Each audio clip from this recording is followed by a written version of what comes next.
নমস্কাৰ শ্ৰোতাসকল, চৰকাৰী কৰ্মচাৰী আৰু পেঞ্চনাৰসকলৰ 3-4টা বিশেষ শেহতীয়া খবৰ, য'ত অষ্টম দৰমহা আয়োগ সম্পৰ্কে আপোনাৰ বিত্তমন্ত্ৰীলৈ এক বিশেষ শেহতীয়া খবৰৰ লগতে কৰ্মচাৰী পেঞ্চনাৰৰ চিকিৎসা বানচ বৃদ্ধি সম্পৰ্কে আনহাতে ইয়াৰ লগতে আন ভালেকেইটা খবৰ। সেয়েহে ভিডিঅ'টো সম্পূৰ্ণলৈকে চাব। আনহাতে যিসকল চৰকাৰীয়ে প্ৰথমবাৰৰ বাবে আমাৰ চেনেলটো চাই আছে তেওঁলোকৰ প্ৰতি এটা অনুৰোধ, চৰকাৰী কৰ্মচাৰী আৰু পেঞ্চনাৰৰ প্ৰতিটো শেহতীয়া খবৰ তথ্য সহকাৰে সকলোতকৈ আগত পাবলৈ কৰ্মচাৰী আৰু পেঞ্চনাৰসকলৰ পৰিচিত একমাত্ৰ ইউটিউব চেনেলটো লাইক এটা দি ছাবস্ক্ৰাইব কৰিবলৈ নাপাহৰিব। সেয়েহে আপোনালোকৰ সময় নষ্ট নকৰি আমি প্ৰথম খবৰটো আগবঢ়াইছোঁ। চাবিদসকল ইয়াত চাওক, আমি আপোনালোকৰ স্ক্ৰীণত আপোনালোকে দেখিবলৈ সক্ষম হৈছে, যিটো আপোনাৰ ভাৰত পেঞ্চন সমাজৰ ফালৰ পৰা আপোনাৰ সন্মানীয় বিত্ত বিভাগ ফাইনেন্স মিনিষ্টাৰ ভাৰত চৰকাৰলৈ এক বিশেষ শেহতীয়া আপোনাৰ জাননী আগবঢ়োৱা হৈছে, আৰু য'ত আপোনাৰ কোৱা হৈছে বিষয়বস্তু চাব, urgent need for constitution of the 8th central pay', আৰু যাৰ ফলত চৰকাৰী কৰ্মচাৰী আৰু পেঞ্চনাৰসকলে অতি শীঘ্ৰে অষ্টম দৰমহা আয়োগ সেয়া গঠন কৰি দিবলৈ ইয়াৰে অনুৰোধ জনাইছে।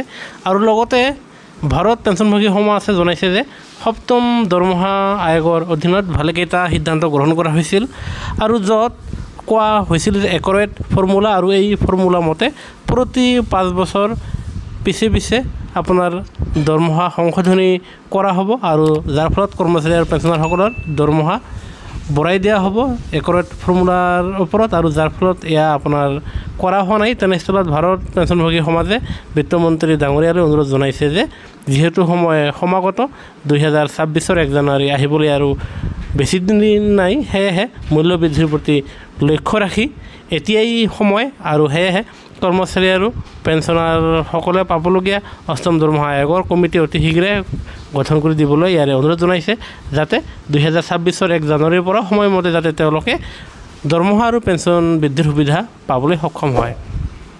এতিয়া আমি আন এক শেহতীয়া খবৰ দিবলৈ ওলাইছোঁ, সেয়া হ'ল এয়া চাব, ভাৰত পেঞ্চনভোগী সমাজৰ যি বেনাৰ, তেওঁলোকৰ সেই বেনাৰত এক মেমৰেণ্ডাম আগবঢ়াইছে, আৰু য'ত লিখা আছে এয়া চাব, আৰু এয়া পঠোৱা হৈছে ভাৰতৰ প্ৰধানমন্ত্ৰী ডাঙৰীয়ালৈ, আৰু য'ত কোৱা হৈছে যে পেঞ্চনাৰসকলক আয়ুষ্মান ভাৰত যোজনাৰ অধীনত তেওঁলোকে যি 5 লাখ টকাৰ সুবিধা পোৱা কথা আছিল, আৰু সেয়া অতি শীঘ্ৰে সেয়া প্ৰযোজ্য কৰিবলৈ ইয়াৰে অনুৰোধ জনাইছে, কিয়নো কেইদিনমান আগতে চৰকাৰে জনাইছিল যে কৰ্মচাৰীৰ লগতে পেঞ্চনাৰসকলক তেওঁলোকক আয়ুষ্মান ভাৰত যোজনাৰ অধীনত তেওঁলোকক 5 লাখ টকালৈকে তেওঁলোকক সুবিধা দিয়া হ'ব, আৰু তেনেস্থলত কৰ্মচাৰী আৰু পেঞ্চনাৰসকলৰ তেওঁলোকৰ যিমানে বছৰত আয় নহওক কিয় তেওঁলোকে 5 লাখ টকাৰ বেনিফিট ল'বলৈ সক্ষম হ'ব। আৰু তেনেস্থলত ভাৰত পেঞ্চনভোগী সমাজে আপোনাৰ মাননীয় প্ৰধানমন্ত্ৰী ডাঙৰীয়ালৈ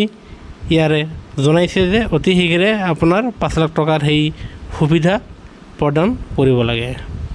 আৰু লগতে আন এক শেহতীয়া খবৰ, সেয়া হ'ল কৰোণা কালৰ সময়ত বিশেষকৈ জ্যেষ্ঠ নাগৰিক আৰু পেঞ্চনভোগীসকলে তেওঁলোকক টিকেটত 50% ৰেহাই দিছিল, যাৰ ফলত তেওঁলোকে আৰ্থিক লাভালাভ পাবলৈ সক্ষম হৈছিল।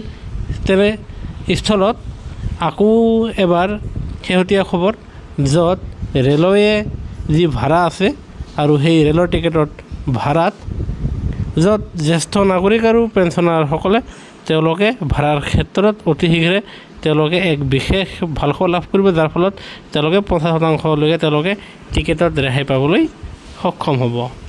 আৰু এতিয়া আন এক শেহতীয়া খবৰ, এয়া চাওক, চৰকাৰী কৰ্মচাৰীসকলৰ মৰুগীয়া বানচ 3% বাঢ়িবনে 4% বাঢ়িব, ইয়াকে লৈ এতিয়াও বহুতো কৰ্মচাৰী আৰু পেঞ্চনাৰসকলে তেওঁলোকে বিমৰত পৰিছে। কিছুমানে কয়ে 3% বাঢ়িব, আৰু কিছুমানে কৈ আছে 4% বাঢ়িব। এই ক্ষেত্ৰত আমি আপোনালোকক শুদ্ধ খবৰটো দিবলৈ ওলাইছোঁ যে এইবাৰ কৰ্মচাৰী আৰু পেঞ্চনাৰসকলে দিয়াৰ 3%হে বৃদ্ধি পাব। বহুতো চেনেল এনেকুৱা আছে যিবোৰ চেনেলে কৈ আছে যে 4% দৰমহা বৃদ্ধি পাব, সেয়া একেবাৰে অঘাইত মিছা কথা। আৰু আমাৰ চেনেলটোৰ জৰিয়তে আমি কেতিয়াও আপোনালোকক মিছা কথা নকওঁ, আমি সদায় সত্য আৰু সঠিক খবৰ আপোনালোকৰ মাজলৈ আগবঢ়াওঁ, আৰু যাৰ ফলত আপোনালোকৰ এইবাৰ 3% বৃদ্ধি হৈ 53% হৈছে, আৰু যিটো আপোনালোকে অক্টোবৰ মাহৰ সময়ত পাবলৈ সক্ষম হ'ব, যাৰ ফলত আপোনাৰ 4% বৃদ্ধি হোৱা নাই, 3%হে বৃদ্ধি হৈছে। আৰু সেয়েহে কৰ্মচাৰী আৰু পেঞ্চনাৰৰ প্ৰতিটো সঠিক আৰু সত্য খবৰ পাবলৈ আমাৰ চেনেলটো লাইক আৰু ছাবস্ক্ৰাইব কৰিবলৈ নাপাহৰিব, কিয়নো আমাৰ এই চেনেলটো কৰ্মচাৰী আৰু পেঞ্চনাৰসকলত প্ৰতিষ্ঠিত একমাত্ৰ ইউটিউব চেনেল। এইবাৰ আন এক শেহতীয়া খবৰ, যিটো সকলো চৰকাৰী কৰ্মচাৰী আৰু পেঞ্চনাৰসকলে জনাটো অত্যন্ত জৰুৰী, সেয়া হ'ল চাইবাৰ আৰক্ষী থানাত 606টা প্ৰবঞ্চনাৰ অভিযোগ। এবছৰতে গুৱাহাটীত চাইবাৰ প্ৰবঞ্চনাৰে লুটি নিলে 35.51 কোটি টকা, আৰু যাৰ ফলত প্ৰবঞ্চক বাবুল দাসৰ হাতীগাঁৱৰ ফ্লেটত তালাচী চলাই জব্দ 44টা চেকবুক, 12টা বেংক পাছবুক, 49খন ডেবিট কাৰ্ড, ডুবাই থাইলেণ্ডৰ 7খন বিদেশী নোট। যিয়ে নহওক, আমি ইয়াৰ দ্বাৰা আপোনালোকক অৱগত কৰিবলৈ বিচাৰিছোঁ যে বৰ্তমান সময়ত চাইবাৰ চক্ৰ আপোনাৰ খুব সক্ৰিয় হৈ চলি আছে। সেয়েহে কৰ্মচাৰী আৰু পেঞ্চনাৰসকলক তেওঁলোকে টাৰ্গেট কৰা দেখা যায়। তেনেস্থলত আপোনালোকক যদিহে কোনো অজ্ঞাত ব্যক্তিয়ে আপোনালোকক ফোন কৰে, তেনেস্থলত আপোনালোকক যদিহে OTP শ্বেয়াৰ কৰিবলৈ কয়, অন্যথা আপোনালোকক যদি কোনো এটা লিংকত যদিহে আপোনালোকক ক্লিক কৰিবলৈ কয়, আৰু নাইবা যদি আপোনালোকক গুগল প্লে ষ্ট'ৰৰ পৰা যদিহে কিবা এপ ডাউনলোড কৰিব কয়, তেনেহ'লে আপোনালোকে কেতিয়াও কোনো এপ ডাউনলোড নকৰিব, কোনো লিংক ক্লিক নকৰিব, আনহাতে কোনো OTP শ্বেয়াৰ নকৰিব। অন্যথা আপুনি যি কষ্ট কৰি মাহেকত যিখিনি পেঞ্চন লাভ কৰে, যিখিনি টকা লাভ কৰে, সেয়া 1 ছেকেণ্ডৰ ভিতৰত হৰণলুকি মায়াৰে সেয়া নাইকিয়া হৈ যাব, আৰু যাৰ ফলত আপোনালোকে টকাখিনি প্ৰবঞ্চকে লৈ যাবলৈ সক্ষম হ'ব। আৰু সেয়েহে আপোনালোকৰ উপাৰ্জিত টকাখিনি যাতে চাইবাৰ চক্ৰই লৈ যাব নোৱাৰে, সেয়েহে আপোনালোকে নিশ্চয় সতৰ্ক হ'ব, সজাগ হ'ব। আৰু সেয়েহে আমি এই খবৰটো আপোনালোকৰ কাৰণে লৈ আহিলোঁ। সেয়েহে ভিডিঅ'টো নিশ্চয়তে লাইক দিব। আনহাতে চৰকাৰী কৰ্মচাৰী আৰু পেঞ্চনাৰৰ প্ৰতিটো শেহতীয়া জাননী সকলোতকৈ আগত পাবলৈ আপোনালোকে নিশ্চয় আমাৰ চেনেলটো লাইক দি ছাবস্ক্ৰাইব কৰিবলৈ নাপাহৰিব। ভিডিঅ'টো চোৱাৰ বাবে ধন্যবাদ। জয় অসম।